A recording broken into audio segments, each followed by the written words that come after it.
Welcome to episode number 6 of Café con Charlie and my homie Cesar. We are ready to get after it today. No special guest today. It's just us. We are the Just special us, guest. yeah, the special guest technically.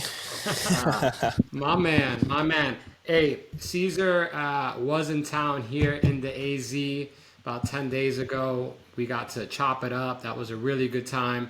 Can't wait to share with you guys some of the content my dude put out I there, got some man. fire stuff cooking up. By the time this comes out, it should be out. So, I mean, Bro, might as well promote it. Just go to the YouTube, check it out. Go see the video that we created because it'll for sure be out. for sure, for sure. I don't have So, a link right this second, but yeah, that's going to be uploaded in the next 24 hours. If y'all haven't had enough of my Iron Man story, well, you're going to get another one, whether you like it or not. Believe it or not, I'm more excited about this for you than yeah, for, I was telling Jennifer, she's like, you need to stop it. I'm like, man, the quality of this video far supersedes the content and what it's recording. You know what I mean? Like, but I was yeah. like, yo, this is legit, man. So great job on that, man. I'm proud of you, man. If I may say, I'm really proud of you because Thank you, you're thank you. starting to step into that passion. So that's exciting. Yeah, for sure. No, it was good. I had a good time, obviously in Arizona, but I think I didn't expect it. But coming back and actually working on the projects, it kind of got me back in the groove because I haven't really created anything off the top of my head. I can't really think of the last time I kind of put together a video. So that kind of got me back into recording and then, doing stuff that I'm actually passionate about and getting in the fitness space. The Ironman thing is I'm getting the Ironman bug bite Uh oh. a little Uh bit. oh. I've been following a bunch of content creators and stuff. I'm like, damn, I got to do one now. But That's definitely, legit. I'm gonna work my way slowly to it. I'm gonna pick up cycling again and work on my running. I still got a couple things I got to check off in the marathon running space. But no, that's fun, man.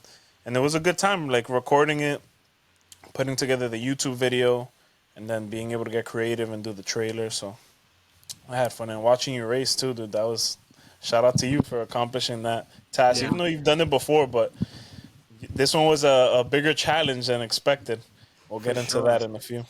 No, for sure. We'll get into it. And listen, you ask any athlete out there, it don't matter how many times you do something. You could do a million marathons. Each one of those marathons are going to hurt equally, or if not more, independently. Sometimes you might have a race where you're just like, I felt great throughout the whole race.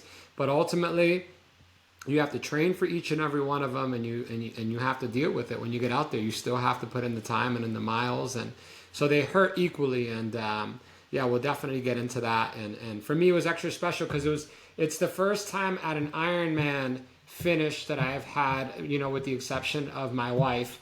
I've had direct family members there at the finish line, and that was really exciting for me, especially the prep up and the work up to it, and having family in town, in our new city, and so that was pretty cool, man. I really really enjoyed that experience, and it really helped soften the blow of maybe some of the goals that I wasn't able to achieve on race day like I wanted to. But Yeah. So the thing I find interesting about this Ironman, like, I feel like it's the perfect storm. I told you, I'm like, this could have been if we had like high production, we could have literally had a Netflix crew recording this because of the fact that, first of all, your training, I would say, I think it's safe to say you were at a different level of training because you cut yep, alcohol, you were kind of yep, doing the 75. So I know you felt probably more prepared than ever. yeah, You were mentally, physically, because you were motivated. You had family coming. You had your daughters coming. Your grandbabies were coming. So, but then that took a turn, and then you had. We'll get into the race. I don't want to like reveal everything, right, yeah, but yeah, you didn't have the perfect outcome like you probably may have wanted. And then we were so on at my end, I'm recording. You have like a camera guy, so everything feels legit. And then you have so yeah. much different nerves going on throughout the race, and the spectators, everyone's worried because your performance was took a turn a little bit. So it was just like if you can see the backstory of how everything played out, I feel Yeah. like it would have been a perfect like, little docu series on your journey through this Ironman. So that's why I kind of want to connect with you, break it down, and get where your headspace was at, what your thoughts were in those Yeah. little moments. No, no, I appreciate that. Man, bro, you're an observer. You pay attention. You watch a lot of different things, and Yeah, sometimes when maybe not sometimes. I think it's natural for me to I always want to soften the blow for anybody around me. I've noticed that when I encounter like some heartbreak or a major setback, if somebody else is around it, witnessing it, I Yeah. will just be like, it's good, it's all good, everything happens for a reason. This is life. These things happen. But deep inside, bro, my soul hurts, right? Yeah. But Yeah. yeah. You're absolutely right. I think the Friday night before race day, Mm-hmm. I was going to be seeing our daughter, her husband, and our two grandkids, and we haven't seen them in 6 or 7 months. And we had the house full. We had you guys here, and bro, we were just pumped and through the roof. And to be real, it was a good distraction for me for race day. Yeah. But there was something that that had an imagery of holding my granddaughters at the finish line Mm-hmm. and giving my daughter a hug and her getting the chance to see that. But come Friday, we were getting ready to go pick them up, dude. And she calls me from the. She didn't call me. She had her husband call us because she was too. It was harder than she could deal with at the moment. Yeah. And I'm like, bro, stop playing. They're like, oh, we can't get on the flight. This happened, and I didn't know the details, but Mm-hmm. we just didn't believe it at the moment. But yeah, long story short, like they didn't make the flight, and then and so I spent the night thinking, well, we're not going to get to see them. I got to figure out how to get up to Montana or whatever, and. Mm-hmm. Luckily, that all changed and it changed for the better. But that emotion took a toll on me for sure. Yeah, I was gonna ask you because, like you said, I'm very observant. I remember there was a little moment where we were in the garage, we were getting ready to leave, and they kind of broke the news to you, Yeah, and then you kind of found out, like, all right, yeah, but they're gonna be coming for the holidays. They'll be here for Thanksgiving. And I remember there was a moment, I don't know if it was Kirsa or Jen, where she was like, "Oh yeah, it didn't work out, but at least they'll be here for the holidays." So they were kind of like, it worked out in the end. it And you did. were like, "Yeah, like I guess, like you Yeah, you yeah, you kind of wanted to be joyful that they were coming for the yeah, holidays, but I can yeah, see in your body language and like the way yeah, you were looking, I'm like, he's pissed. Like he wanted them yeah. here for this race. Of course. So I I want to mean, know what was your how did that affect you? Like what was this headspace that you kind of got in because of it? And did it affect you in any way, like pre-race or because that was literally the day before the race, wasn't it? yeah. It was well. I think it was Friday. Was when they were supposed to come Oh in. So yeah, it was so a it was couple of days. Yeah, 2 days before. yeah. 2 days before. I think and I don't know about other athletes, but for me, everything matters. What you put in your body, what you surround yourself with, all those things matter. The last few days before the race day. And so, yeah, there was definitely, it was a distraction, and it was, anytime you get disappointed, it's going to take energy from you. It's going to exhaust you a little bit.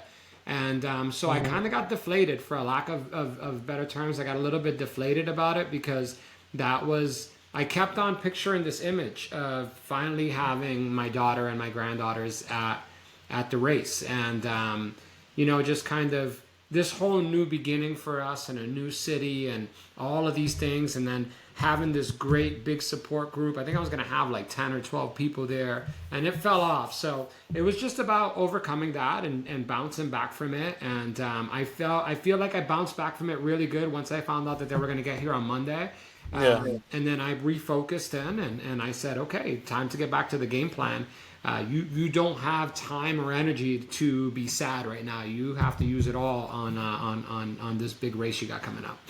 Yeah. It's kind of cool because as life goes on and I'm more into like endurance, like sports kind of thing, marathons, Ironmans.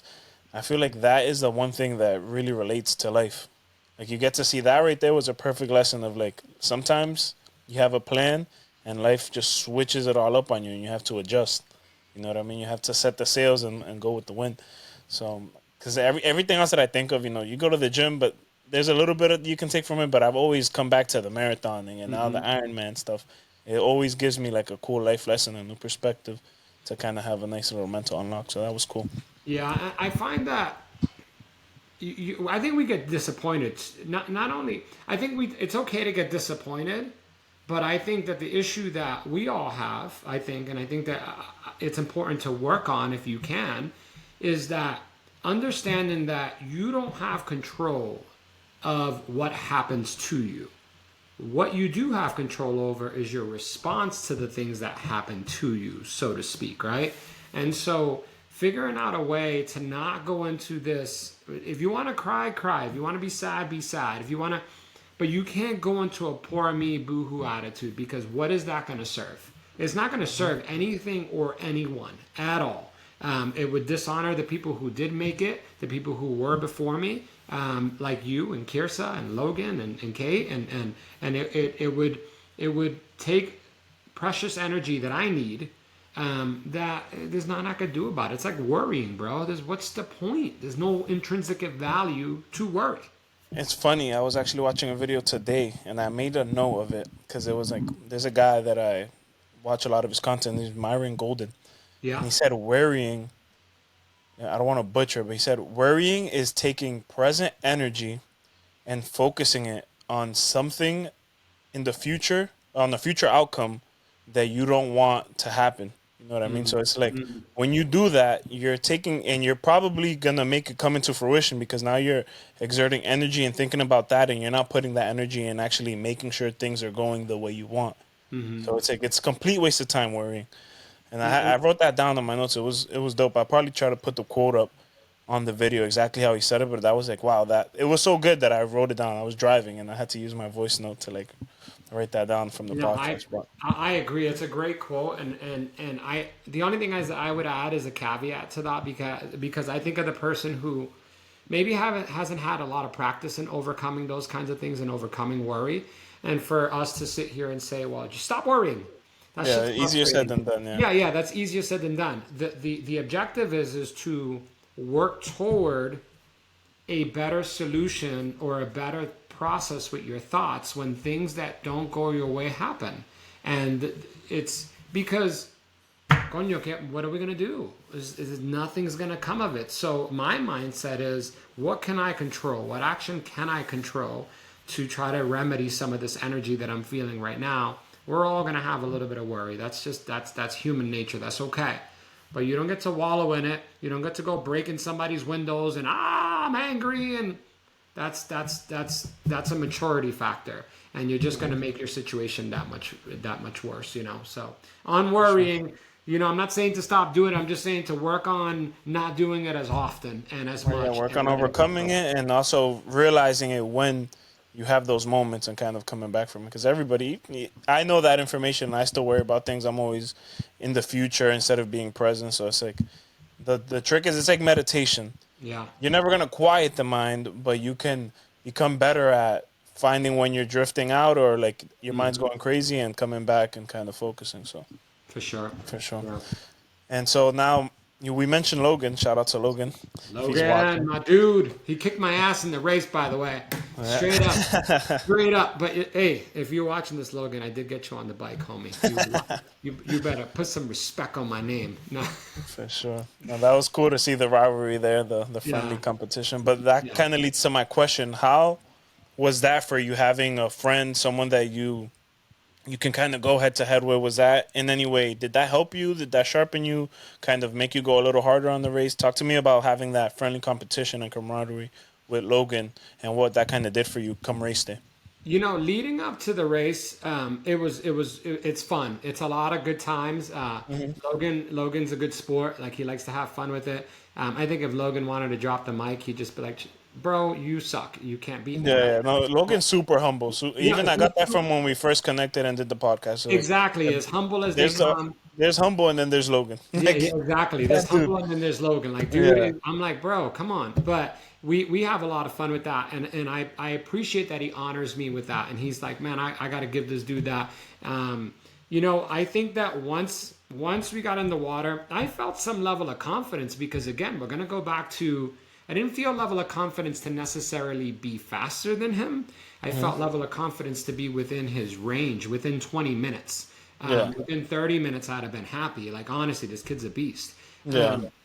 But once I got in that water, I never, like, I remember getting out of the water and thinking, okay, because here's the attitude you got to take in Ironman. No matter what you're feeling, it can change on you in the next moment, good or bad. So if it's bad, you got to constantly keep that mindset. Yo, this can go away. This can go away. This can go away. I can start getting on, and I can have a badass second half or whatever. So I remember running out of the water, and that that swim took me out. But I remember we were out of the water, and I look at my wife, and I said, "Hey, how far is Logan?" And she said 5 minutes, and I'm like, I just had this feeling that she lied to It's me, funny. dude. I I was like, have that on the video. I think yo, if you see I the was like, YouTube video, you come out of the bike, and yeah, then you were like, "Oh, how far along was Logan?" And nobody really knew the answer. yeah, We yeah, kind of felt like 5 was a safe answer, yeah. but I I think we were know. like, he's probably like more like 15 to I 20 know, minutes. I knew it, I knew it. So once I started, I'm like, mwah, mwah, mwah. I'm like, I know my time in the water. Like my Yeah, fastest Ironman time is a one out of the water was a 117. No, it might have been a no 115 out of the water, and I did a 123. I have no idea what happened. I might as well have had a margarita while I was out there, bro, and just chilled, like because it was yeah. that bad of a swim for me. But you know when I got It's on the crazy to bike. hear you say that because you think of 117 and 125. The time difference, we're talking about a couple minutes. Bro, but that extra time and energy that you're burning out there, Yeah, and knowing that you're not at the, I don't mind the time. I would have been okay. Give me the, and it was 123. Give me the 123. I'm okay with that. But it took the 123 time, and it also took an extraordinary amount of energy. yeah. That's the part that I was like, that was a lot harder than it should have been for me with 112-mile bike ride and a marathon left. This is going to be a long day. Yeah. So the first time I saw Logan, I tried to use his skills. I saw him on the bike, and he knows how to do this thing where he knows how to like see where he saw you, mark it down in his brain, mark the time down in his brain, and then the next time he sees you, he knows the difference. And so I'm like, okay, I think I just saw him there. And Yeah. then let's see how long it takes me to get back there and what the difference was. And I ended up calculating 7 minutes on overall time. Luckily for me, I ended up having a decent bike, and I ended up beating him on the bike split alone, which that's enough to keep him riled up. He don't like that. It's He's not gonna crazy be too happy. because to give you a bit of outside perspective of the race, when you came out the water, we didn't know like how you were feeling or Yeah. you came out, you looked good, you were running to the bike and you took off. So we thought everything was going a perfect race. The whole time Hmm. you were like, dude, this is probably not as good as I thought. And Yeah. especially because you didn't feel as good and you exerted a lot of energy. But it was cool to see because we're using the app kind of Hmm. tracking both of you. And I swore you were going to catch up to Logan because on the bike, if I was calculating it, I mean, obviously the bike and all that stuff on the app is estimated, but Hmm. your average mile per hour was like 22, pushing almost 23 for Hmm. most of it, and Logan's was about 21. Hmm. I think 20 or 21, and you were I think about 3 or 4 miles like difference. Hmm. So I'm like, oh, if he keeps that pace, the bike is gonna take a few hours. So I'm pretty sure towards the end he's gonna come close to him. That Hmm. was my logic, but I don't know if it played out like that. You did beat him on the time because of the time you got on there, but I don't know if you did. You ever see him? Like, did you No, guys ever neck and I neck? No. saw him on the last lap, and I'm like, oh, he's a lot closer than I had remembered him being. So in the last Yeah. lap, he was only a mile ahead of me. But I started to gas out with right around mile 78 is when I started to kind of my nutrition started to come back up. I started to throw up, and then I use a pot like on my computer. I go off of power. Some people go off of heart rate. Some people go off of how they feel, rate of perceived exertion. I go off of power. And so I was trying to work on 190 to 200 power the entire time. And in fact, Is because that I the know sorry to cut you off? Is that the watts you're the talking about when wattage, you say yeah, I power? go off Okay. of the watts, yeah. So I go off of power. My power meter it reads wattage, so my wattage should have been around 190. It should have been 200, but when I got out of the water, knowing what I exerted, and then seeing what I was putting in reference to miles per hour at the 190, I said, well, let's play it safe here at 190, and then just consume what you need to consume in and reset the body. And I felt really good and really strong, but then with about 2 hours left, the wind picked up really bad, and I could not. I ended the bike race with two water bottles still full, and I was supposed to need an extra water bottle because Oh I wow. could not put down any nutrition. Like every time I take a sip, it'd come back out. So I was like, all right, maybe it's just because I'm on the bike and the body's not comfortable. When I get on the run, I'll be able to, get caught up. Yeah, that's crazy. And so then, would you say that at that moment? Because I know you said you felt like the swim was a bit it took a little longer than you had wanted, and it also took a lot more energy than you had anticipated. Do you think at that point you felt like, all right, I still have a good race ahead of me, like I can do what I want to do, or do you think that switch, like that turn for the worst, kind of happened after the water, or did it happen after the bike once you started throwing up? No, I do have, at least when it comes to triathlon, I have a pretty strong mental fortitude, right? Where I never allow myself to go into it's over, because that's Yeah, going to make it a much longer day. So I yeah, constantly keep on thinking it's going to get better. It's going to get better. It's going to get better. smart move for You, sure. you know what I mean? Like you Yeah, have yeah, to yeah. put that in your brain like that, because if not, coño, if I know myself and I know I'm not going to quit, at least today I'm not going to. Then I know that it's going to make it longer if I have a negative outlook on it. So I thought, man, get through this bike. If you look at the video, you could tell how bad I am coming off that bike. Like my legs weren't moving, I wasn't moving. It was just real slow motion. You could see the drainage in me. Um, Mm-hmm. and so I just like, okay, maybe I could recover. But I leaving the transition from the bike on the run was probably one of the saddest moments of my life. Yeah, I don't want Transitioning to do from the bike to the run, you saying? Yeah, from the bike to the run, I'm like, I don't want to do this. I don't want to do this. I don't want to do this. And it's like, man, pero coño, Cesar and Kirsa out there. My wife's been waiting all day. I'm like, I don't want to, like, I wanted to stay in the tent hanging out with all the volunteers in there. But Yeah, yeah, I should have listened to my wife and respected the nutrition game. She told me to, hey, do you want a peanut butter sandwich? Like, I'd have been better off sitting there and trying to eat a sandwich for even 10 minutes would have yeah. would have been better for me than being the mentality that you got to go, you got to go, you got to go. I should have, anyway, shoulda, woulda, coulda, Yeah, it's hindsight. all hindsight. It's all Exactly. hindsight. That's cool. But so now we kind of got through the swim, we got through the bike. Now let's talk about the run.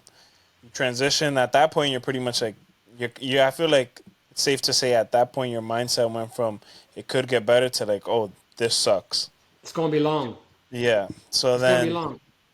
let's break down. So I'm gonna give you the hindsight because I'm a spectator. So from when you take off, we don't think nothing of it. Still, we're like, all right, Charlie's doing good. We're kind of tracking the app, and you were pushing. I want to say 9 something for the first couple miles. So we're like, Charlie's having a good run. I forgot exactly at what moment was where like everything kind of switched for everybody, but I remember seeing. I think you dropped to like a 14. There was like 1 mile where I remember there was a point where we're like, all right, I think he started walking now because he's not hitting the milestones, and I think your average pace dropped significantly. It went down to like a 10, so we were like, oh, he's probably like tired, and then it dropped off completely, and it went to like a 14 or 15, and I think that's when we realized you started walking. So kind of at that point, we're like, all right, what's going on? And then I think we finally got a perspective of what was happening in that moment where you came up and you were under the tunnel and you Yeah. talked to your wife, Yeah. Jen, and then you kind of broke it down to her, and we were all like, all right, but we were like kind of nervous, but we were speculating of what's going on. Maybe he's tired. Is he hurt? And the thing is, I have to say too, I don't know if I told you this, but the app, for the kind of money you guys pay to join those races and the kind of money that Ironman makes, Bro, there's a business opportunity for you right there. dude, they got to come up with better trackers. They got to have I some type agree. of GPS because GPS is like they have it in everything. Fitbits have it that are tiny little things. Yeah. The bands that you guys wear have enough space. The technology's there. You guys should have active GPS where you guys are, and so you guys can get your splits much better, especially for a spectator. Because I'm Oh sure there's yeah, people who are imagine. doing it professionally, and they have a coach on the sideline or something, and they want to know their splits. So like those things are kind of estimated, you Yeah. know. So I think if anybody in Ironman headquarters is watching, There you you guys go. got to get more innovative and I, put some real GPS on those things. I agree completely. I agree. They gotta level that up. Yeah, you know, and I don't know how to like really put this into words to make it kind of understandable where my brain is at when I was in the process of it. I mentioned earlier that you just never know. Like I've had races. I remember my first Ironman. I felt terrible. I didn't feel good, but it wasn't a stomach issue. I just didn't feel good. It was like my foot was locking up and all of that. And yeah, no. I was having a stomach issue as well. I couldn't. That's when I gave up Gatorade. I didn't want to drink Gatorade anymore after that. But I remember sitting on a rock, dude, and I'm gonna be real with you. Like a couple tears came down. Like, bro, you ain't gonna make this. You this, you that, and you worked all that hard, bro. I went by. Like I ended up walking into the next aid station. It was like mile 6 and mile 7 or something like that. And I went from running 11-minute miles, 10-minute miles, whatever that was. I found me a little table right there with some chicken noodle soup, some pretzels, and a Coca-Cola, and I walked for like a quarter mile with it. Bro, I did a negative split marathon. Bro, I started doing 8:30s on the back half of that whole marathon to finish it strong. So my brain is always like, there's opportunity. There's because that was your first experience with it. It's such an invigorating feeling. You go from death to reborn. You go like, you're like, bro, I'm back. And so I'm like giving high fives, and my family sees me. They're like, bro, you look good. Or, my wife said, you look good. And I'm like, I feel good. Yeah. So I always had hope, because when I left that tunnel, when I left the transition station, transition T2, I'm like, okay, I don't feel terrible right this second. One foot in front of the other. I'll loosen up. I'll get nutrition in. I got to the first aid station, and I'm like, okay, use the bathroom. Try to use the bathroom. Try to use the bathroom. Nothing. Okay, get to the next aid station. Try to put something down. Throw up. Good. That's where mile 3 is, where I was like, I'm in trouble. I'm in a lot of trouble here today. And I ended up going around, and by the halfway point is when I was talking to Jennifer. For those of you who maybe can't hear that shit in the video, I am looking for her to be like, yo, today's not your day, homie. And not that, let me clarify. There's nothing wrong with not finishing. There's nothing wrong with not finishing. And I'll clarify that. I believe that in the bottom of my heart, that there's nothing wrong with quitting or not finishing if that is where you're at that day. Just know that you are also accepting the pain and hurt and suffering from living with that moving forward. That's all. That's my only thing. And that pain and suffering is strong enough for me that I put myself through the depths to not, from whatever reasons I have in my history and all of that, I just don't like quitting shit. And so I remember... Let me ask you though, before you kind of go off, do you think it's okay to quit because you physically can't anymore? Or is it okay to quit just because you mentally don't want to do it anymore? No, I think...